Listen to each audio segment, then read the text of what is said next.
in New York City, it's okay.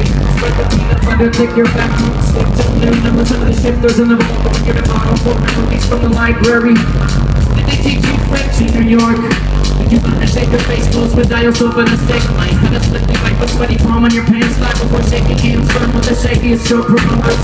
I know it's hard for a single person to vote queen size bed sheets. You left your rich hat in the wall. I know it's hard for a single person to vote queen size bed sheets. You left your red hat.